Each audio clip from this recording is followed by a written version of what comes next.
자, 보일샤르 법칙 이거 뭐 한두 번쯤 들어봤을 겁니다. 특히 중학교 때부터 들어봤던 얘기인데 보일샤르 법칙을 제대로 알고 있는 사람을 제가 수업하면서 많이 못 봤어요. 특히 요즘에 보일샤르 법칙은 화학원에서 시험 문제가 출제될 때 보일샤르 법칙과 샤르르 법칙으로만 푸는 문제가 아니라 보일샤르 법칙 말고 그 이상의 내용을 필요로 해서 푸는 문제가 나오기 때문에 제가요 화학2 시간에 나오는 얘기를 해드릴 겁니다. 여기 문제는 화학2에 나와도 손색이 없을 정도로 어려운 문제도 좀 나오기 때문에 그걸 미리 할 거예요. 알겠지? 뭐냐면은요 이상기체 상태 방정식이라는 걸 할 겁니다.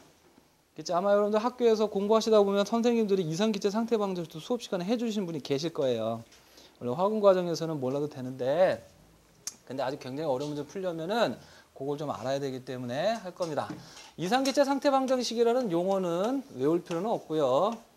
자, 요게 이상기체 상태 방정식이라 그래요. 수학적으로 이제 방정식 꼴이다 하는 건데 이때 이 P는 뭘 뜻하는 거냐면 요건 기압을 뜻한대요.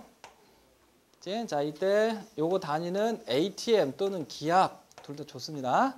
그런데 밀리미터 Hg라는 단위로 나올 때가 있어요. 이때 밀리미터 Hg라는 단위가 나올 때는 이걸 환산해 주셔야 됩니다. 그치? 자, 이때 1기압은 760mm Hg, 수온기준 760mm에 해당하는 압력과 같다 하는 거 아시죠? 모르는 사람은 다시 한번 기억해 두도록 하시고 자, 그 다음에 여기 V는 부피가 되겠고요. 요거는 단위가 리터로 되어 있습니다. 이때 만약에 문제 풀다가 미리리터가 나오면 리터로 바꿔서 대입하게 돼 있다는 거야. 알겠지? 그 다음에 요거요. 원래 화학2에서는 이 N을 몰수라고 하는데 화학2에서는 몰수지만 화학원에서는 그냥 분자수로 생각하면 되겠고요. 알겠지? 원래 단위가 몰이란 단위가 있는데 화학원에서는 그런 건 필요가 없겠고 요 R이라고 하는 것은 기체 상수라고 합니다. 알겠지? 그 다음에 이 T는요. 온도인데 그냥 온도가 아니라 무슨 온도냐면 절대 온도가 되겠고 요거 단위는 K라는 단위를 갖고 있는 단위. 그 다음에 요거는요. 문제 풀 때 섭씨 온도로 등장을 하는데 이때 섭씨를 절대 온도로 바꾸려면 273 더하는 거 아시죠? 그렇지? 여기서 단위 주의할 건 얘뿐입니다. 실제로 화학원 문제 풀 때는 요런 단위로 나오는 건 없어요. 요런 단위로 나오는 거 없고 이렇게 나올 겁니다.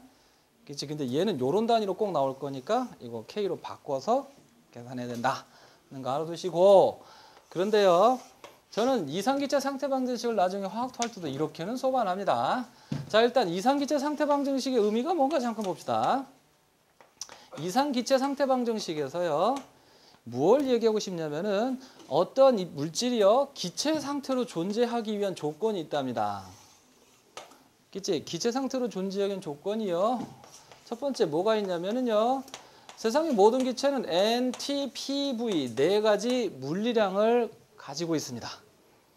그치? N 분자수, T 절대온도, P 압력, V 부피죠. 그치? 자, 이때 이 N, T, P, V를 중요하게 여길 겁니다.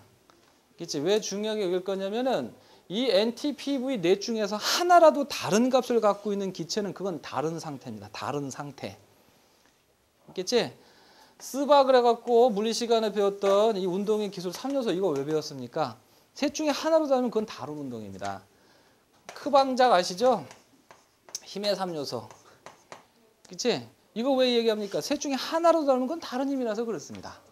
어디 가서 나를 설명해 보세요. 그러면 나를 설명하려면 나를 설명하기 위해서 꼭 필요한 요소가 있죠. 어느 학원 선생님이다. 남자다 여자다. 뭐 가리킨다. 잘생겼다 못생겼다. 잘 가르친다 못 가르친다 이런 거 얘기해야 되잖아요. 기체 상태를 설명하기 위해서 꼭 필요한 게 이겁니다. 그렇지? 그런데 이게요 하나라도 0인 값을 갖고 있는 기체는 또 세상에 없습니다. 왜냐하면 분자수가 0이면요 뭡니까? 아무것도 없는 거지. 절대 온도가 0이면요 절대 온도가 0인 것은 절대 온도는 0도가 영하 273도죠. 나중에 이 얘기해드릴 기회가 있겠지만 영하 273도는요 이론적으로만 존재하는 온도지 실존하는 온도가 아닙니다. 그렇지? 그래서 영하 273도라는 온도를 갖고 있는 기체는 세상에 없어요. 그 다음에 압력이 0이면요 뭐 아무것도 없는 거지 그거 뭐. 부피가 0이면요 뭐 아무것도 없는 거지 뭐 그거. 그래서 네 가지 물리량을 0으로 갖고 있는 기체는 아무도 없어요. 그 다음에 두 번째 이게 중요합니다. 선생님이 이상기체 상태 방정식을 이렇게 가리키는데 이때 기체는 네 가지 물리량을 0 아닌 숫자로 가져야 되는데 이때 이 네 가지 값을 이렇게 계산해 보세요. 그러면 이게 아까 기체 상수라 그랬죠? 0.08이라 그럽니다. 이게 반드시 082가 나와야 돼요. 이게 082가 안 나오는 놈은요, 기체 아닙니다. 예를 들어서 지금 얘가요, 고체죠? 얘 분자수 온도 압력 부피를 갖다가 측정해서 여기다 대입하지 않습니까? 0.08이 안 나옵니다. 그런데요, 이게요, 가열해서 기체를 만들어 봐. 0.08이 됩니다. 알았지? 그래서 선생님이 이걸 뭐라 그러냐면 기체 나라 국민이면 누구나 지켜야 되는 헌법 제1조입니다. 있죠? 자, 그래서 이상기체 상태 방정식이 바로 그런 뜻입니다.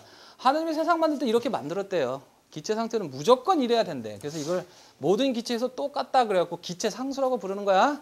그런데 그래서 어쩌라고요? 자, 이제 실제로 시험 문제 풀 때는 그래서 어떻게 할 거냐면 이렇게 합니다. NT분의 PV는 NT분의 PV다라는 이 식에다 대입해갖고 문제를 풀면 다 풀려요. 그래서 이게 기체에 관한 계산 문제를 푸는 맞는 키입니다. 기체에 관한 모든 문제를 다 풀어줄 겁니다.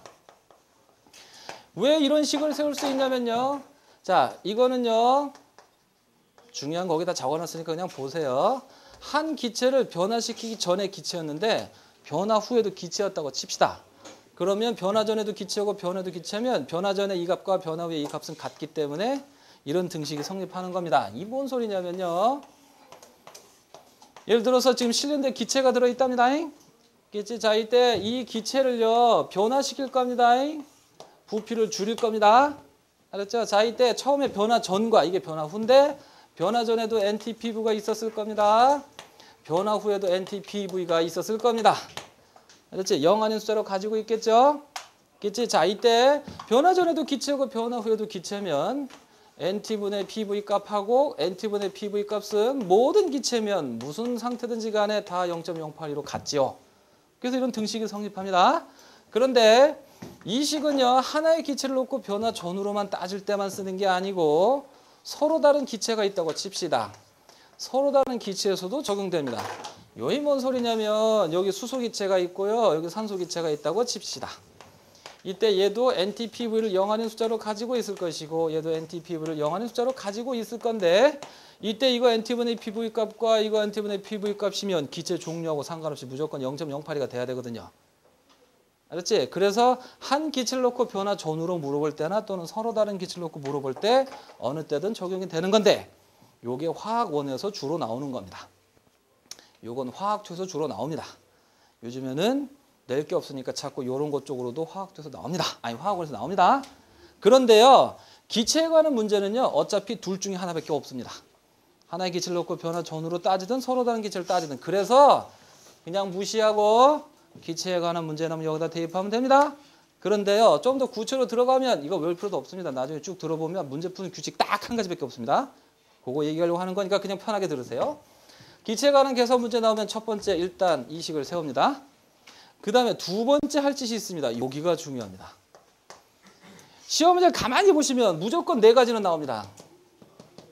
근데 막 문장 속에 숨어 있거나 그래프 속에 막 자료 속에 숨어 있어요. 막 찾아내. 알았지? 찾아내는데 이때 이거 전체 계산값과 이거 전체 계산값은 같지만 자, 지금부터는 화학원에서 주로 나오는 변화 전후로 따져볼게요. 그치? 전체 계산값과 전체 계산값은 같은데 이 각각의 물리량 중에서도요. 변화 전후에 NTPV, 변화 후에 NTPV 중에서도 같은 게 또 있습니다. 전체 값도 같지만 같은 게 있습니다. 예를 들어서 이거 부피 작아졌어요. 그래도 변하자는 건 뭡니까? 이 안 변하죠, 분자수. 그 다음에 또 뭐 안 변합니까? 온도 안 변하잖아요. 맞아? 그렇습니다. 같은 걸 찾으세요. 이게 문제 푸는 방법입니다. 같은 물리량을 찾아가지고요. 소거시켜버립니다. 그 다음에 세 번째, 이 식의 목적은 이걸 찾는 겁니다. 여기서 남는 물리량이 있을 거예요. 남는 물리량들의 관계식을 찾으세요. 남는 물리량의 관계식이 뭡니까? 예를 들어서요. 이거 NT 같죠? 지워버리세요. 뭐 남았습니까? 요거 남았죠? 그지? 요걸 딱 정리합니다. 이때 질문은 이 속에 있어요. 답은 여기서 찾습니다. 이게 질문의 답을 구하는 거예요. 즉 이 식은 이걸 찾기 위해서 하는 겁니다. 알았지?